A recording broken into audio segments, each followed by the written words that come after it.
കളം കാവൽ പടം ഞാൻ ഒത്തിരി എക്സ്പെക്റ്റേഷനോട് കൂടിയാണ് പോയത്. അതിന് കാരണം ഒന്ന് മമ്മൂട്ടി, പിന്നെ വിനായകൻ, രണ്ടുപേരും നല്ല പെർഫോമൻസുമാണ്. അതേപോലെ ഈയിടെയായിട്ട് മമ്മൂട്ടി എടുക്കുന്ന സ്ക്രിപ്റ്റും ഇൻട്രസ്റ്റിംഗ് ആണ്. പിന്നെ മറ്റൊരു കാര്യം, ഞാൻ മമ്മൂട്ടിയുടെ വില്ലനിസം കാണാൻ വേണ്ടി കൂടിയാണ് കയറിയത്. എൻ്റെ ഒരു അഭിപ്രായത്തിൽ മലയാള സിനിമയിൽ മികച്ച വില്ലന്മാരിൽ ടോപ്പ് 3 വരുന്ന ഒരു വില്ലനിസം ചെയ്യാൻ മമ്മൂട്ടിക്കൊരു പ്രത്യേക കഴിവുണ്ട്. പണ്ടത്തെ വിധേയനിൽ തന്നെ അത് തെളിയിച്ചിട്ടുണ്ട്. ഇപ്പം പിന്നെ റീസെൻ്റായിട്ട് ഇറങ്ങിയ പുഴുവിലാണെങ്കിലും പുള്ളിയുടെ പെർഫോമൻസ് വേറെ ലെവലാണ്. പിന്നെ ടീസറും ട്രെയിലറിലും ഒക്കെ ഇതൊരു ക്രൈം ത്രില്ലർ ഫോർമാറ്റാണ് സൂചിപ്പിച്ചിരുന്നത്.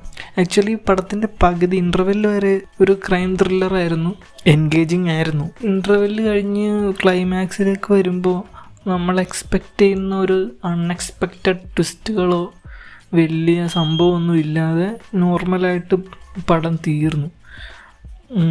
അതുപോലെ മമ്മൂട്ടി ആസ് എ വില്ലൻ പ്രതീക്ഷിച്ച് പോയി. എനിക്ക് ഇതിൽ മമ്മൂട്ടി വില്ലനും അല്ല നായകനും അല്ല, അതേപോലെ വിനായകനും വില്ലനും അല്ല നായകനും അല്ല എന്ന നിലയിലാണ് കഥ തീർന്നത്. ഇപ്പോൾ ഓവറോൾ പറയുകയാണെങ്കിൽ പടം ഒരു ഡീസൻറ്റ് വാച്ചാണ്. ഒത്തിരി പ്രതീക്ഷിക്കാനൊന്നും പടത്തിലില്ല.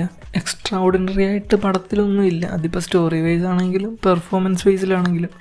വിനായകനെ നോക്കുകയാണെങ്കിൽ ഒരുത്തി എന്ന പടത്തിൽ വിനായകൻ ചെയ്ത പോലീസ് റോളിൻ്റെ ഒരു എക്സ്റ്റെൻഡഡ് വെർഷനായിട്ട് എനിക്ക് തോന്നിയുള്ളൂ. മമ്മൂട്ടിയുടെ കാര്യത്തിലാണെങ്കിലും മറ്റ് സിനിമകളിലെ വില്ലനിസത്തിൻ്റെ അത്രയൊന്നും വന്നിട്ടില്ല ഈ പടത്തിൽ. അതിന് കാരണം പുള്ളി എല്ലാവരോടും ചിരിച്ച് കളിച്ച് സംസാരിച്ച് കൊണ്ട് കഴുത്തിറക്കുന്ന രീതിയിലാണ് പുള്ളിയുടെ ക്യാരക്ടർ ഉള്ളത്. പക്ഷേ ക്ലൈമാക്സിലെങ്കിലും പുള്ളി ആ ഷെല്ലൊക്കെ ബ്രേക്ക് ചെയ്ത് ഒരു വില്ലൻ പെർഫോമൻസിലേക്ക് വരുമെന്ന് വിചാരിച്ചു. പക്ഷെ അതും ഉണ്ടായില്ല. എനിക്ക് ഈ പടത്തിൻ്റെ സ്റ്റോറിയാണ് പോരായ്മ തോന്നിയത്. ഇത്രയും നല്ല ആക്ടേഴ്സിന് പെർഫോം ചെയ്യാൻ പറ്റിയതും ഇല്ല. സിറ്റുവേഷൻസും സ്റ്റോറിയിലില്ല. അതുപോലെ വലിയ പ്ലോട്ട് ട്വിസ്റ്റുകളോ കാര്യങ്ങളോ ഒന്നുമില്ല. ബാക്കി ഡിപ്പാർട്ട്മെൻറ്റെല്ലാം മികച്ചതായിരുന്നു. ആക്ച്വലി ഡയറക്ഷൻ ആണെങ്കിലും സിനിമാറ്റോഗ്രഫി ആണെങ്കിലും എഡിറ്റിംഗ് ആണെങ്കിലും മ്യൂസിക് ആണെങ്കിലും എല്ലാം നല്ലതായിരുന്നു. അപ്പോൾ പടം മോശമല്ല, പക്ഷെ മികച്ചതും അല്ല. ഞാൻ പടം കാണാൻ പോയത് ഇവിടെ മാൾ ഓഫ് ബാംഗ്ലൂരിലെ PVRലാണ്. ബുക്ക് മൈ ഷോയിൽ ഓൾമോസ്റ്റ് ഹൗസ്ഫുള്ളാണ് കാണിക്കുന്നതെങ്കിലും 50% ഒക്യുപ്പൻസി ഉണ്ടായിരുന്നുള്ളൂ. ബുക്ക് മൈ ഷോയിൽ 8:50 പടം സ്റ്റാർട്ട് ചെയ്യുമെന്ന് കൊടുത്തിരുന്നത്. കഴിഞ്ഞ പ്രാവശ്യം എക്കോടെ റിവ്യൂ ചെയ്യാൻ പറഞ്ഞായിരുന്നു. തിയേറ്ററിൽ കയറാൻ കുറച്ച് ലേറ്റായി പോയി. അതുകൊണ്ട് കുരിയച്ചനെ എന്തിനാ എല്ലാവരും ഇങ്ങനെ അന്വേഷിച്ച് നടക്കണമെന്ന് എനിക്ക് മനസ്സിലായില്ലെന്ന്. അങ്ങനെ വരാതിരിക്കാൻ ഞാൻ 7:45 പോയി. 8:50 വരെ അവിടെ കുത്തിയടിച്ചിരുന്നു. എന്നിട്ട് അകത്ത് കയറിയപ്പോൾ അവർ പറയാണ് 9:00 പടം സ്റ്റാർട്ട് ചെയ്യുള്ളൂ.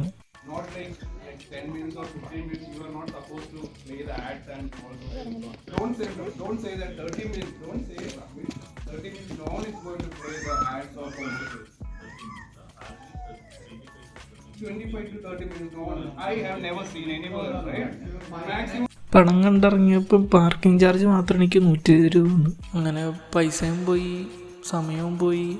മൊത്തത്തിൽ നെഗറ്റീവ് വൈബ്സ് ആയിരുന്നു പടം കണ്ടപ്പോഴും പടത്തിന് കയറിയപ്പോഴും ഇറങ്ങിയപ്പോഴും. അപ്പോൾ ഓക്കെ, ബൈ.